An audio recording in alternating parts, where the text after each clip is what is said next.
Jaké spoločnosti ste přijel a jaká je vaša pozice? My sme prišli zo spoločnosti Lenovo Slovensko a moja pozícia je team leader na EET a ruský región. Robíme claimy a AI, čiže account receivable. A váš tým byl včera oceněn, jestli se nepletu. Náš tým bol ocenený kolega za UK región, takže sme veľmi na ňo pyšní. Příští rok si zúčastníte soutěže zase? Radi by sme, my sme totiž aj nevedeli, že sme do nejakej súťaže zapojení, takže bolo to veľké prekvapenie. Tak to je příjemné. Zbavím se vás, co se týče programu, co vás zatím nejvíc zaujalo? Tam sa veľmi ľúbilo hneď prvý prezentátor, pán Havlíček. To bolo veľmi také z praxe, veľmi zaujímavé.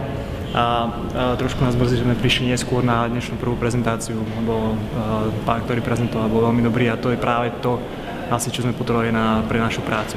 To sa veľmi približovalo tomu, čo robíme my. Je něco, co byste třeba na příští konferenci víte? Jaké rozšíření některé téma nebo konkrétní jméno, by vás zajímalo?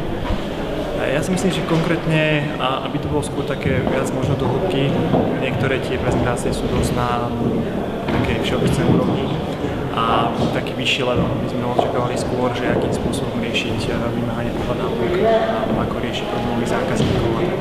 Takže opravdu jako best practices nebo... Best practices bolo veľmi dobré. Ďakujem vám. Ďakujem vám pekne.